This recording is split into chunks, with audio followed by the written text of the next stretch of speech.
Bigay. Siyempre, Parang mic daw. Parang mic na. Uyo. parang nakamay na eh. Okay, I appreciate that song message. Gusto ko palagi may ganyan na sa akin isang parang kasi ako nagpapakali through your special numbers, napapakain din ako. Pwede yung message na the presence of the King, kanya atak. Ganun. So, para sa akin, yun naman ang so, sana itong mga young people natin na mag-special ng birthday sila. Sunday na. Amen! Hindi pwede sa Sunday yan. Ang suggest ko sa inyo, young people, ayo, tapos ang test ninyo is Monday, Tuesday. Diba? Wednesday, ay, wala ako dyan sa Wednesday. Thursday, after ng klase ninyo, punta kayo sa office. Mag-practice tayo. Amen. Hanggang maganda na, i-present natin. Kanta kayo na, sa akin natin i-announce. Subukan natin yung 2 voices muna, 2 voice. Ay. Para makita na natin for the first time, makarinig kayo dito ng 4 voices. Hindi ko naman ninanong yung sarili ko, pero marunong akong magturo ng choir, alto, soprano, tenor, and bass. Natuturo ako yan. Yan ang mga young people noon sila Mrs. Pero dinidisqualified ko si Mrs. Nilalagay ko yan sa soprano para hindi complicated sa kakanta yan. Yan. So, naintindihan niya yan? O sana makapit tayo. Okay. Alright. Pag-aaralan natin ngayon yung sa Galatians chapter 5 verse 22. Sabi na dito, Galatians 5:22, but the fruit of the Spirit is love, joy, peace, long-suffering, gentleness, goodness, faith, meekness, temperance. Against such there is no law. And they that are Christ have crucified the flesh with the affection and lust. If we live in the Spirit, let us also walk in the Spirit. Ang 5 verse 22 to 25, Galatians. Ngayon, ang pag-aaralan natin ay paano mo malalaman na ang banal na Espiritu ay nasa inyo. Okay? Paano mo alam na ang Holy Spirit, yung ikatlong persona ng Diyos, ay nasa inyo? Malalaman ba? Yes, malalaman. Alam ninyo, ang Holy Spirit na New Testament, sa New Testament, listen to this doctrine ng to. Sa New Testament, ang Holy Spirit hindi yan umaalis. Pag tinanggap mo ang Panginoong Hesus na inyong tagapagligtas, siya ay hindi aalis, papasok sa inyo at hindi na siya aalis. That Christ may dwell in your hearts by faith, dwell in. Nung sabi ni Jesus sa mga disciples niya, sa John, aalis ako, okay? Aalis ako, pero hindi ko kayo iiwanan na comfortless. Aalis ako, pero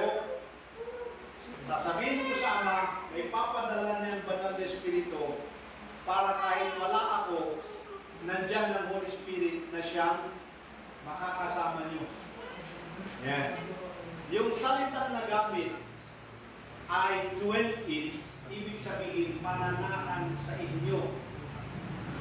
Hindi kagaya ng Old Testament na nagagamit sa Spirit, the Spirit of God dwell upon.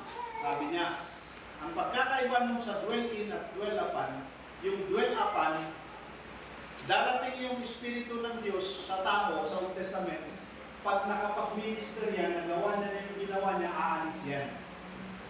Yan. Kaya talagang kumanta nagsulat si David, yung sabi niya, Come Holy Spirit. Yan. Restore unto me the joy of my salvation. Kasi umaalis talaga ang Espiritu ng Diyos noon. Gaya ni Samson. Nung nanalangin si Samson, sabi bilisan muli, Panginoon, bigyan mo itong lakas.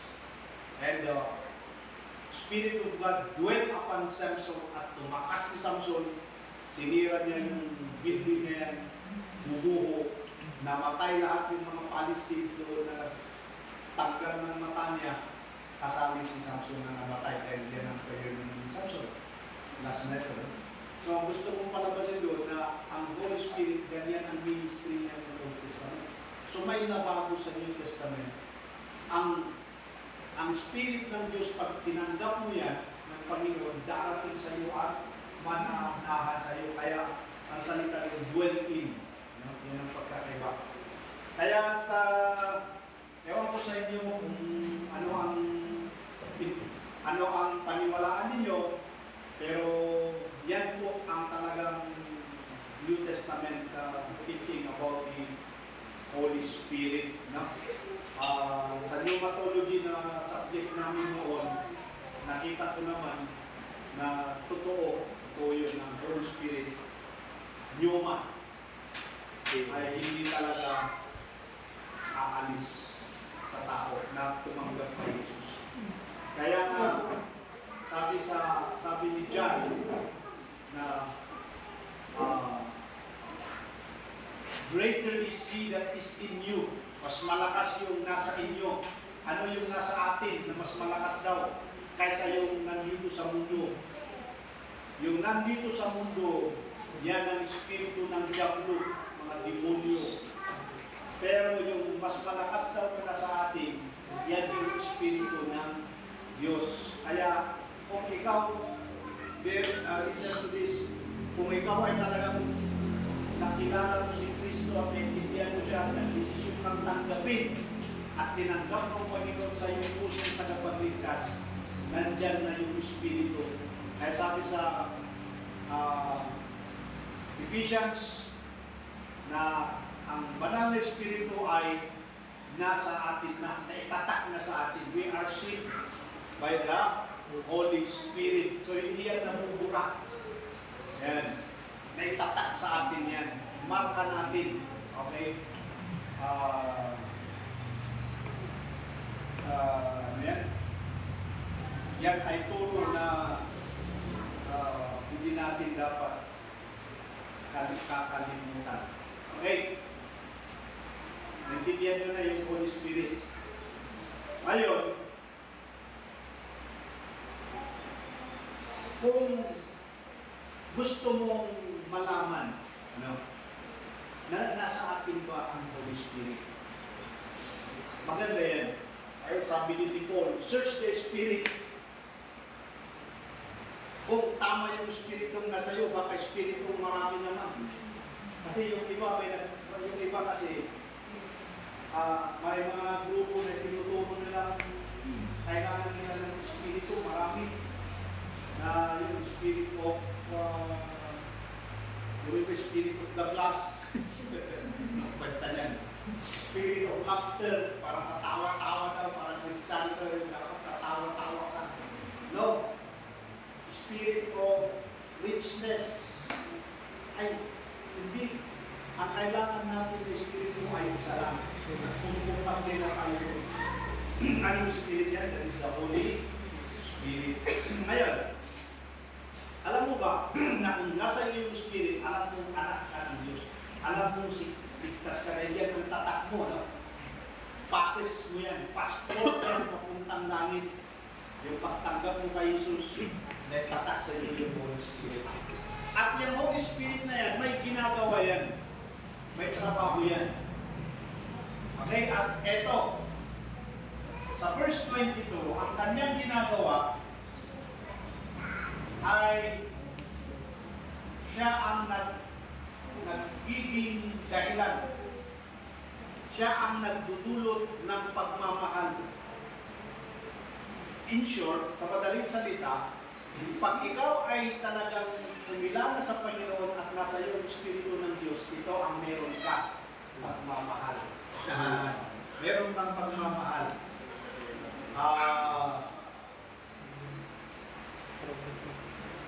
Itong pagmamahal na nandito, ito yung model na pagmamahal, yung ano na yun, Jessica? Nakalimutan mo na yung vocation love? Agape. Agape. Yan. Itong agape, ito yung pagmamahal ng Diyos na pag nasa atin, nasa atin ang Holy Spirit, kusa itong lumalabas sa atin. Kaya marunong tayo magmahal. Alam niyo, ang meron tayong tao, lalo dito nakita ko noon, nagturo nga ako dito, ang meron na pagmamahal sa tao ay yung eros. Eros, erotic, yan galing yung erotic. Lustful, gawa ng laman. Tanggap ko yan, na ako noon, hindi ko alam, hindi ko ma-differentiate niyan.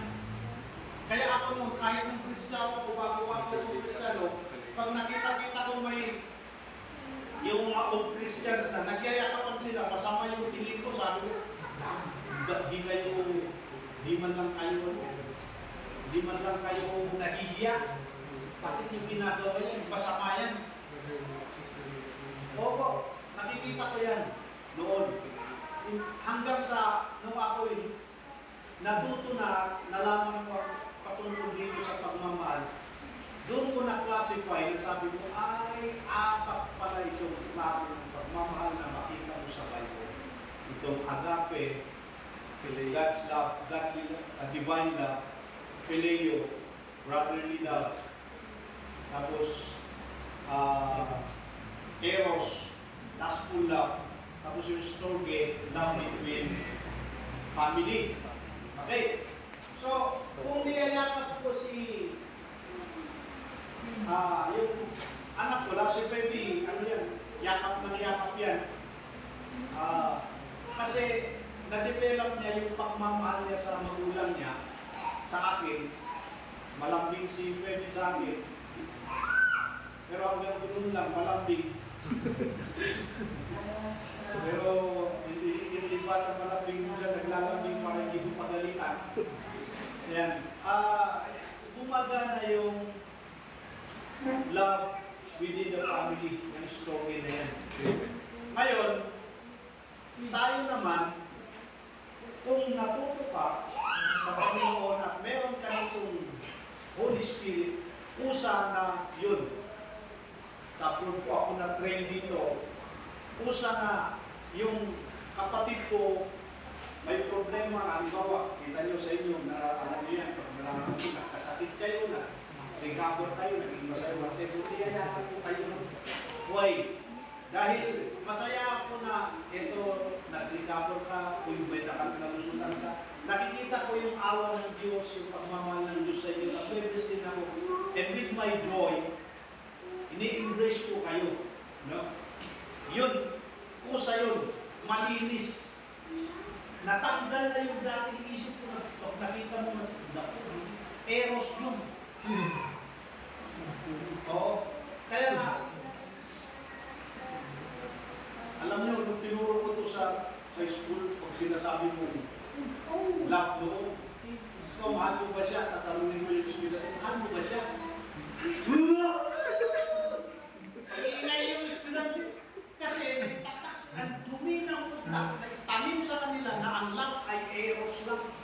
Hindi nila na-differentiate. Oo.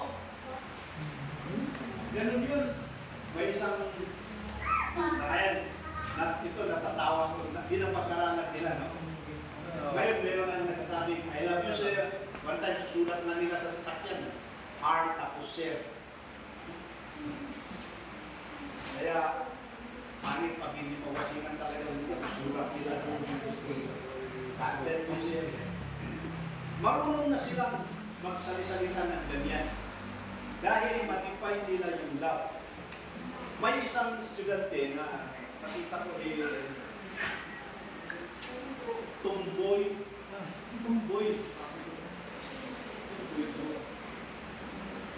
Sa oral recitation, pinag-recite mo, sa inapin niya, sabi niya noon, kala mo pag I love you ka talaga masagwa sa akin yun.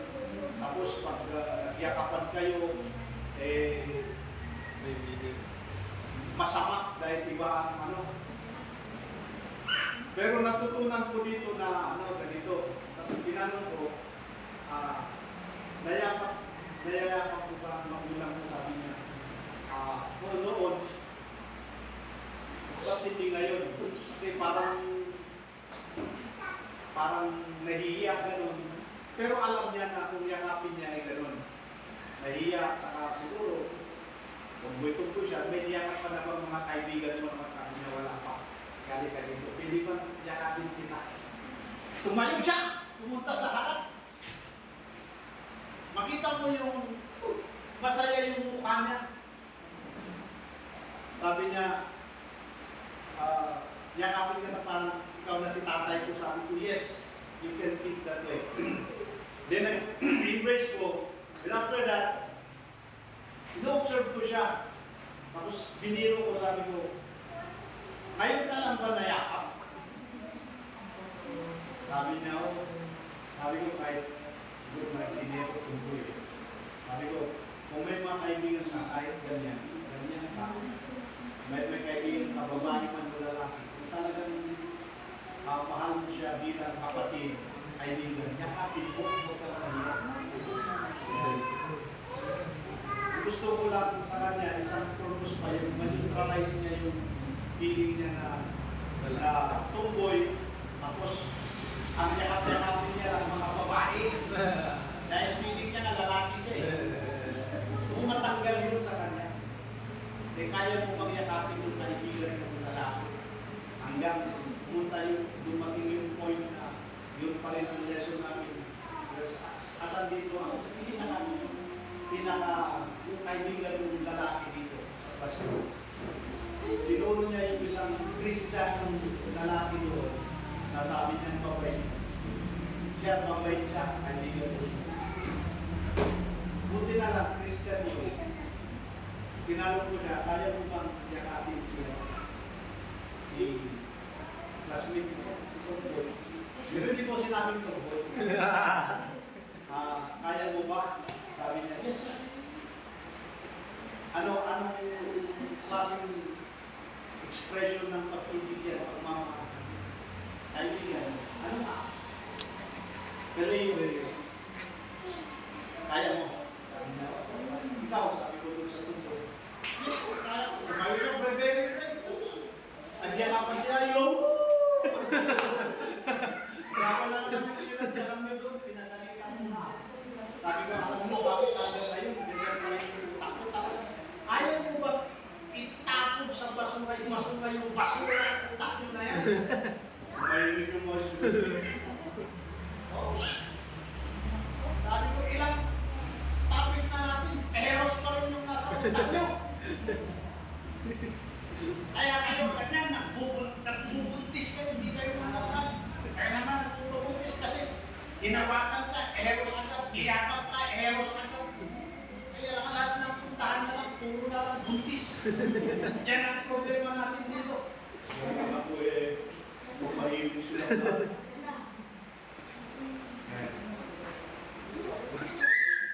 Kinuha ko lang yung isa ulit. Ikaw.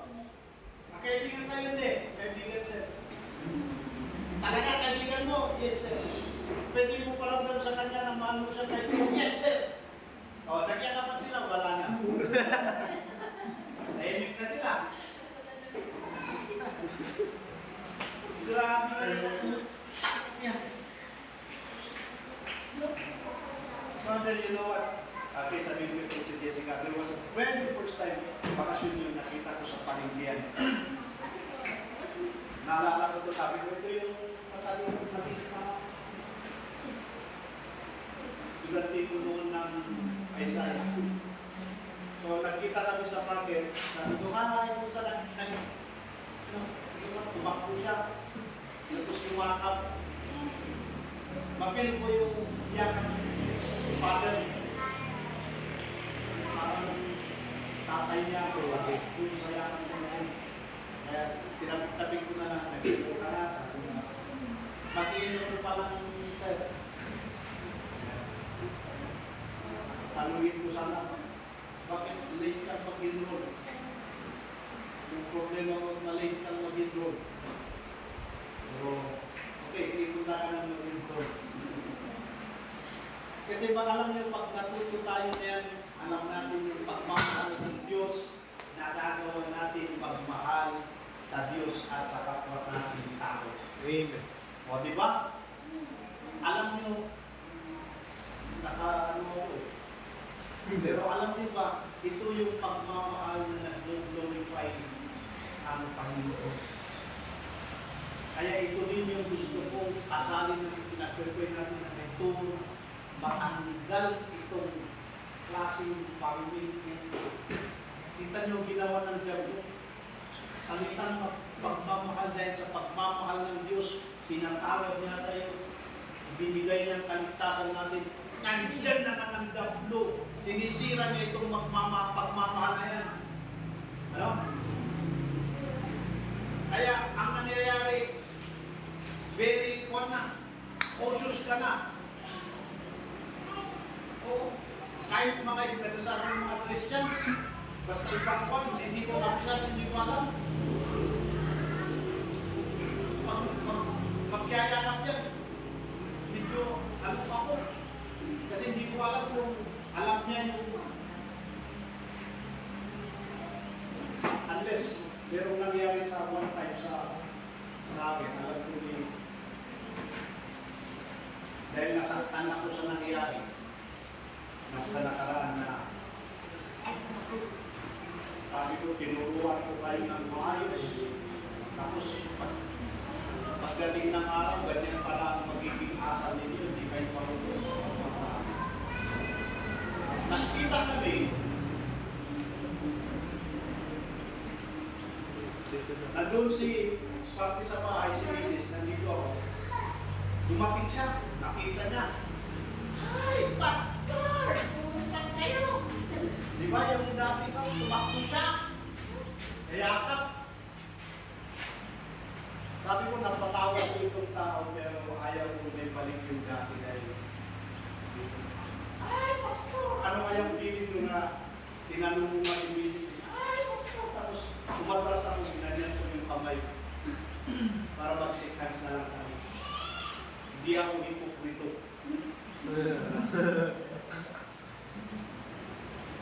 Kasi alam ko na yung tao na yun na babae, yun ang punta.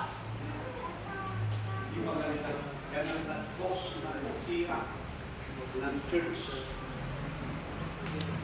Yung asawa niya, tinuruan ko na yan, yun ang pumunta sa akin.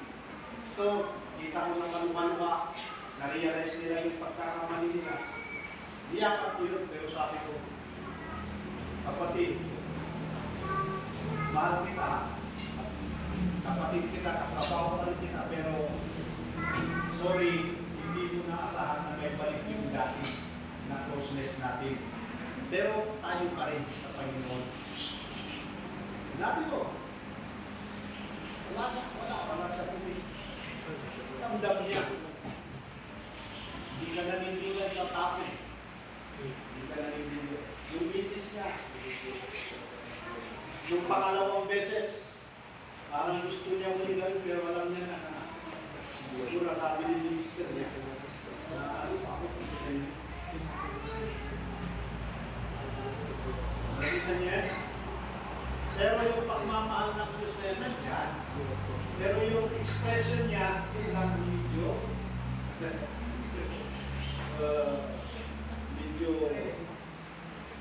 depende.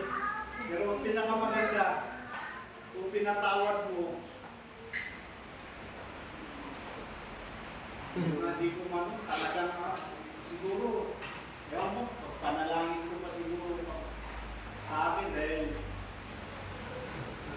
matindi kasi yung nangyari sa amin. Trabaho. Napatawad ko naman, mahal ko naman. Pero hindi kasi ako ito na gano'n na parang dati na hindi ko tinwestihan. Lord, may hatred pa ako, wala naman. Pero yung parang yung dati na natin, ay, system! Hindi kumangkay, parang hipokrito ako. So, puro man lang, wala naman problema.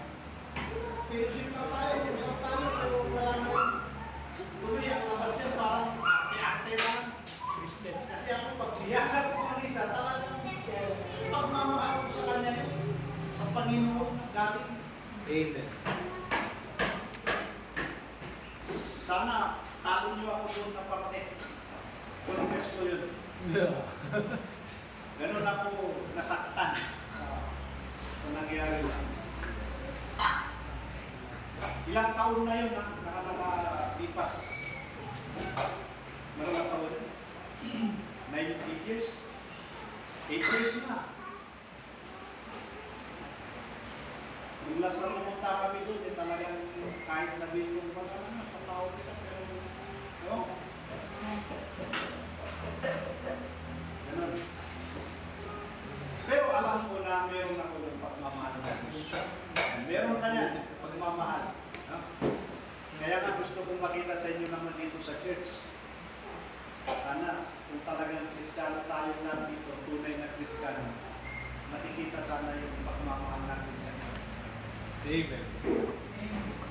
Ilang taon na ba tayo nagkasama lang dito? 7. Nasishake hands mo pa yung ay salamat. Yan. Nasishake hands ba kayo lahat o may pinipili kayo dito? Kayo pag nakikita nyo si Rose, sabihin nyo si Rose, ang schedule na yan eh, may duty siya sa Tino.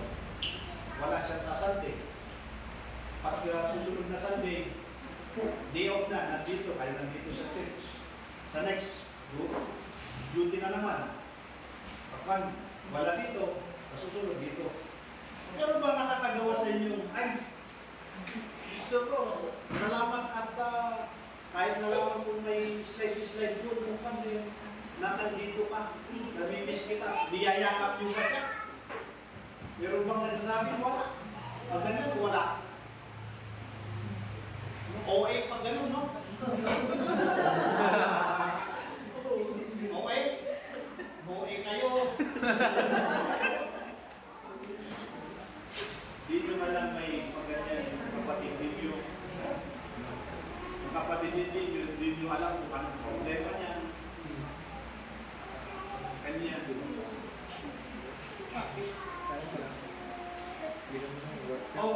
O interpret kung sabihin, wala yata ang Holy Spirit sa inyo. Alam niyo yung Holy Spirit na yan, hindi pwedeng hindi mo maramdaman yan eh. Kasi next, joy. Dito naman tayo kakain lahat, di ba? Amen. Alam ko, nagbibili na kayo kasi hindi nyo naubos yung pinaubayan ko yung, ano yan? Lumpia. Hindi, pinaubayan ko yung palambot na yan. So, Palitaw. palitaw eh ngayon, pero ang ipalod. Balikan mo mamaya, talibig sa pagkina. Alam ko na kusog kayo. Joy, yung second, na ebidensya na may Holy Spirit sa iyo ay meron itong joy. Ito yung joy, yung kagalakan nito. Ito ay hindi nagbabase ng material. Hindi ito nagbe-base sa condition mo sa mood, sa situation. Hindi. Ang joy na ito ay nananaan ng constant yan. Nasa malungkot ka ng sitwasyon, yung mukha mo lang ang malungkot, pero yung puso mo, masaya ka na malungkot ka. Yeah. Oh, I see. Maligaya ka na malungkot ka. Diba kasi yung ligaya at masaya. Itong ligaya, this is the joy. Saya, happiness. Okay? Yun bang time na may problema ka pero andyan pa rin yung joy mo na sinasabi mo, Lord, may problema ako. Hindi kagaya noon, nung walang Holy Spirit sa'yo, pag may problema ka, wala kang joy, kundi puro na lang lungkot yung nasa sayo. At dahil wala itong joy na tulong ng Holy Spirit, umaabot ka pa sa pag-iisip na magpapakamatay.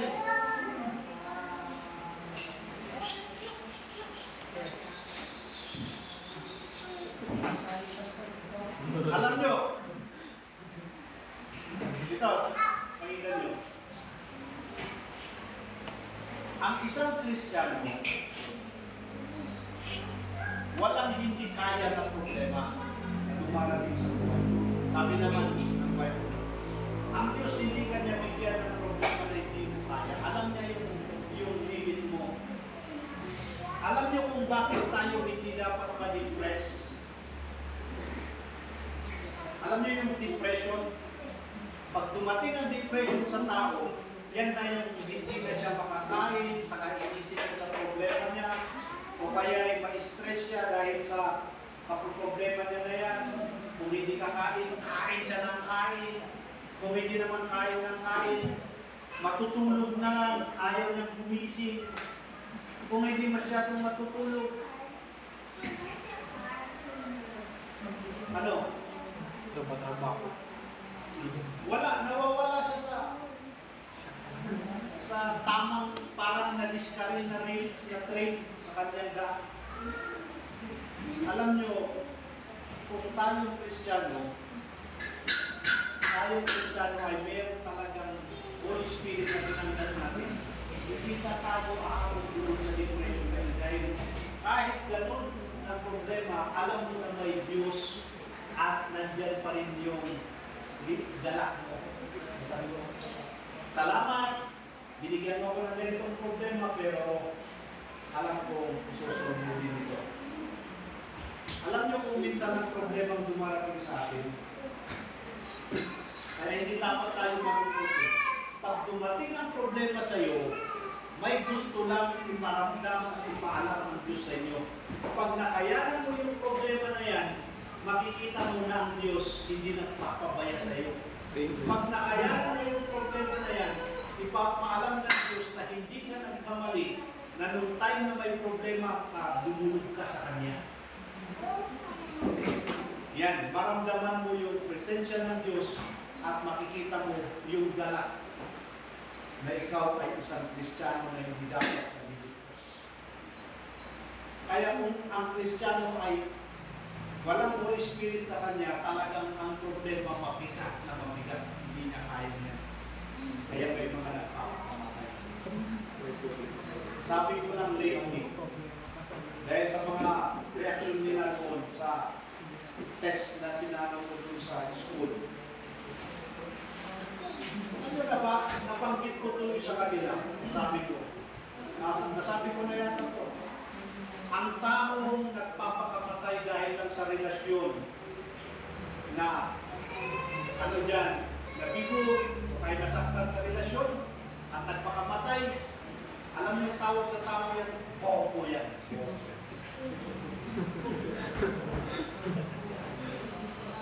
Basta ang tao ay nagpakamatay dahil lang sa walang kwentang relasyon na yan, bobo yan. Yan yung parang, sabi ko na nga parang hito, ang laki-laki ng ulo, ang utak, parang tulog lang.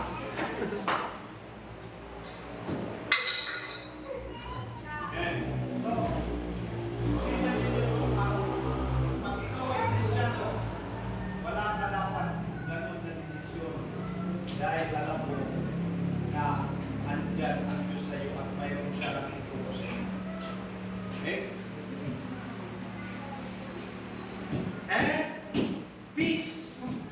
Kapayapaan. Okay, anong sabi niya rin? Therefore, being justified by faith, we have peace with God. Yung nasabi natin sa Sunday School. Alam nyo, may nasa atin yung peace ng Diyos, yung kapayapaan, the peace of God, meron sa atin yan. Opo. Naalala ko tuloy yung kahapon ng dahil sa kwentuhan siya yung kahapon, yung na-threat ako sa Manawig. Yung binautisakan ko na senior citizen nanay, meron akong binautismuhan dahil believe na nagselos yung asawa niya, senior din yung asawa. Opo, nagselos. Tapos sabi niya, gusto mo bang ayaw niya nang papuntahin yung asawa niya. Tapos sabi niya, kung sa asawa niya, gusto mo ba ako ang pupunta doon at patayin ko yung pastor niyo? Tapos pumunta yung asawa niya, nagpaalam, sabi niya, pastor, para maiwasan, maintindihan mo, gusto ko, pero pagkuyan natin yung asawa ko, kaya ganito na ang nasabi. Ayaw ko na may papahamak. Yung asawa niya na may kaso na nakapatay. Sabi ko naman, sige, bahala ka kung yan ang desisyon mo, pero kung gusto mo punta pa rin dito, kung may tulutan ng Diyos yung gusto ng asawa mo, mangyayari. Pag hindi, kahit ano, hindi mangyayari yun. Pero pinag-prepare ko na lang na Lord, pupunta na naman ako sa Manawig, kasi gabi pa kami pumunta doon kung yung trabaho namin. Bahala ka na kung ano ang mangyari. Kasi tuloy ko sa iyo, natulungan yung mga saint doon. Alam nyo, si Brother Roger, pag pupunta kami, sabi niya, pastor, dito ako muna sa pinto. Para laki-laki ni Brother Roger, si Brother, di ba? Para pag darating yun, ako muna. Bago ikaw, sabi niya. Oh, grabe. Pinagprayan ko si Brother Roger din doon. Meron siya po, nag-preach ako. Pero actually, nababagal ako. Pero nag-pray ko sa Panginoon. Hanggang ilang buwan ng nakaraan, anong nangyari? Yung kapatid doon na nag-umaten sa church, naikwento ko din, kasabi yung kuya mo, yung ganito, actually, ganito ang buwan. Hindi ko alam kung bakit niya isulit ako. Sabi yung kapatid niya, ako bahala doon, o sa akin ko. Nakaraan ng ilang buwan, yung kapatid niya na yun, nagkaroon sila ng conflict, tinabas niya yung ulo doon, nag-threat sa akin. Na hanggang ngayon, hindi nakakanapan yung ulo. Kapatid yun. Kaya sabi ko, Lord, ba't gano'n? Ang tuman. Kinausap ko pa naman yung nag-threat sa akin. Kinausap ko siya, sineran ko ng gaspon, sinabi ko sa kanya, sabay biniro-biro ko kasi, nasabi ko, ako, ba't talagang maniwala ka na ako? Magbabae ako, tapos magbabae ako. Sisibisis mo. Kung sakali, ikaw lalaki, gusto mo magbabae ka, kabata mo pa, magbabae ka, sindor. Parang pabiro-biro. Tapos, puno-puno ng makayos na. Sabi ko, paano mo gustuhin yun? Parang sinasabi ko, ikaw lang may gusto sa asawa mo. Kung sabi ko, si misis ko, kontento ka. Ganda-ganda ni misis ko.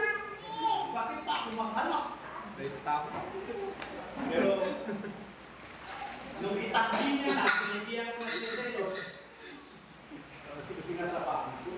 Sinabihan ko na sinare ko ng gospel ng kalikasan sa kanya. Alam niyo kahit gano'n, hindi ngayon papasok sa isip ko, bakit ganyan ba? Burito ka na ganyan. Hindi, kasi meron ang Diyos sa Lord. Yun, maramdaman mo pa rin yung kapayapaan ng Diyos. Yan ang isang sign na nasa iyo ang Holy Spirit. Long suffering. Ang long suffering ay ito yung sa pagtitimpi. Okay? Hindi yung ang Kristiyano ay hindi dapat mali yung mahabang pagtitimpi. Okay? Kundi pagtitimpi. Yan ang Kristiyano. Pag nasa ang Holy Spirit na sa iyo, yan, meron ka ng pagtitimpi na yan. Kahit makulit ang misis. Diba? Wala yan. Alam niyo, pag tumatanda kayo, magkakaisip-isip din kayo. Makita mo yung pinag-aawayan niyo. Pag nagkaedad-edad ka na talaga, makita ko wala kwentang dahil ano doon. Oo, bakit yung nag-away? Totoo yan. Based on my experience na yun. Wala namang pan eh, nadagdagan pa nga. Yung asawa ko, tumanda, nadagdagan ng bagay na nakakairita. Pero makikita mo, bakit ka magagaling mo? Yung nga lang, kung minsan, di man. Kung yung style na ako. Pero sa misis, naka-adjust din yan. Pag meron kang sinabi, sabi niya. Meron siyang sinabi, tinanong, tapos sinagot ko. Tapos, papasok sa kwarto. Bago pumasok, tinanong ulit. Sinagot ko ng design.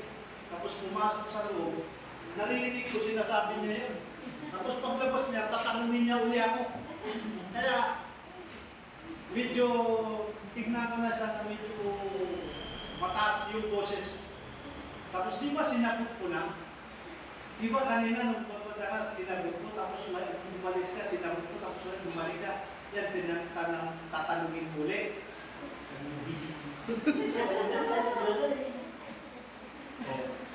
Eh noon sana yun, ang sabi niya, bakit? Tinanong ko na yan? Kasi natuto na rin.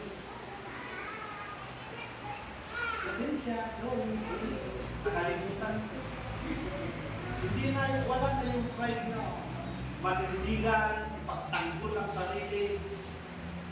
Bakit mo yung pagtanggol ang sarili mo, eh, wala ka nang dapat ng pagtanggol.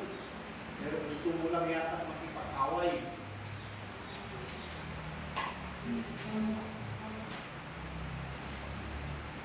Sa mga ganyan na bagay, meron kang, pag nandiyan yung Holy Spirit, mapagtsagaan mo yun. Tsagaan ba yun? Maayusan, mapagtindi ka. O, pagtiisan mo yan. Pagtsagaan mo. Alam niyo ngayon, masasabi ko na lang, may pindihan ko na lang. Kaya kung minsan sinasabi ko na lang, sabi ko, bakit ganyan pala ang babae? Pag tumanda ang babae, bumabalik siya sa akin. Hindi ba ako? Bumabalik siya sa pagkabata. Ganun ba? Ang lalaki, iba naman. Talagang ang lalaki, pag tumatanda yan, parang talagang tatanda kaya naiiritan. Oo, nakukulitan. Ayun pala, ang lalaki pag tumatanda, madaling makulitan. Yan. Kaya ayaw niya yung maulim-ulim. Puro nakaanli kasi ang kausap ko yun. Pero, oy ha, hindi sensitive yun. Kapag wala pa kayo sa stage na yun. Pero sa akin, parang na-evaluate ko na yan. Pero hindi lang nabalan ko yun. Nagpe-pray ko. Sabi ko, Lord, dapat may titiyan ko si misis ko, nakasama kayo ng matagal.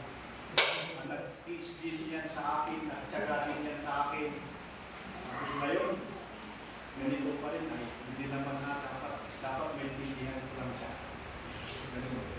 Kaya kung sabihin mo, alam mo, ang kulit-kulit mo!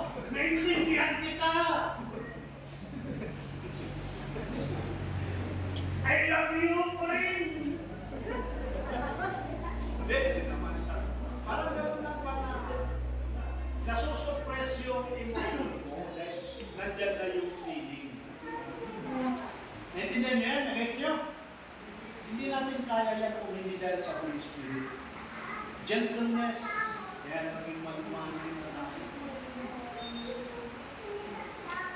Malumanay na. Kapit ka naman.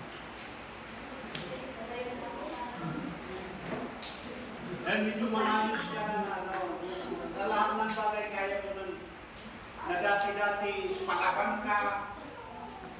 Ngayon, kung nung Kristiyan ka dahil sa Holy Spirit na sa iyo, na naiiwasan mo yung pagiging rosko mo para mag-away kayo kaya'y minsan yung pride, pagiging mag-pride para mag-gera kayo para kayong Israel at Hamas.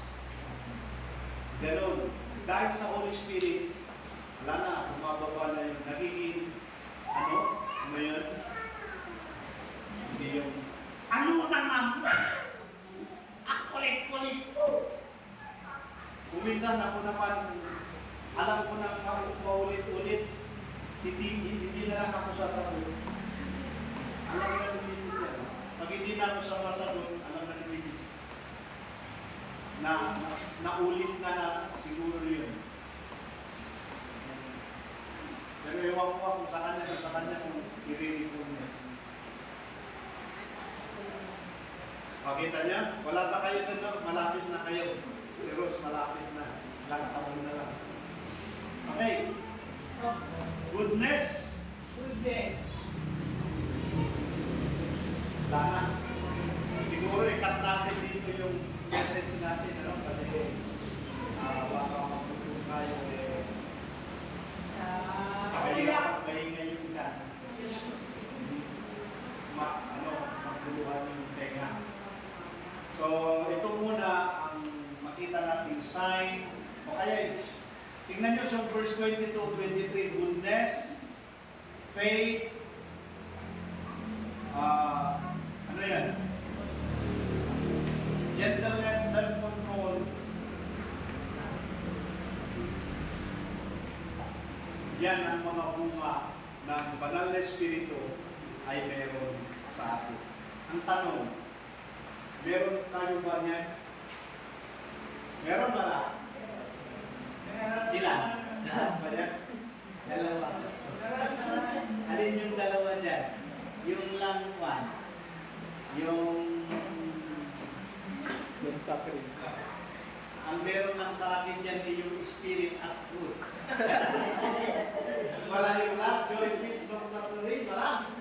Wala. Yung Holy Spirit lang at yung fruit. Hindi. Ito yung sign nito. Mga sign. Kung ganito tayo, ganito ang pagkakristyano, meron tayo dito lumalabas. Kaya kailangan sabihin mo sa sarili ng Kristiyano ko, nasa atin ang Panginoon, nasa atin ang Holy Spirit. Ito, ang bunga ng Holy Spirit ay yun ang mga nandito sa atin. Anong sabi niya, ipapulit, huwag ninyong pigilan ang Holy Spirit. Huwag ninyong i-quench, palamigin. Huwag ninyong payagin. Paganahin ninyo yung Holy Spirit na magtrabaho. Dahil itong mga bunga niya, yan ang lumalabas sa atin.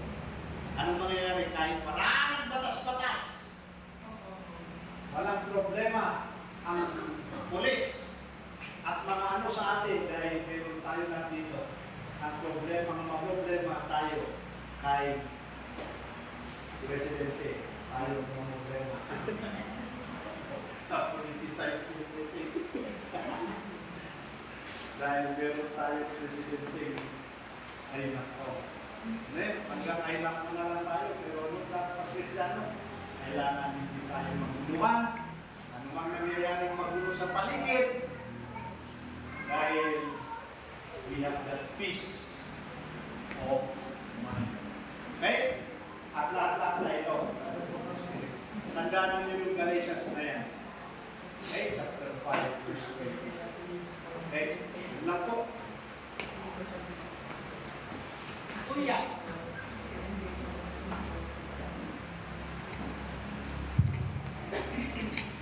Sana po, bless tayo sa message.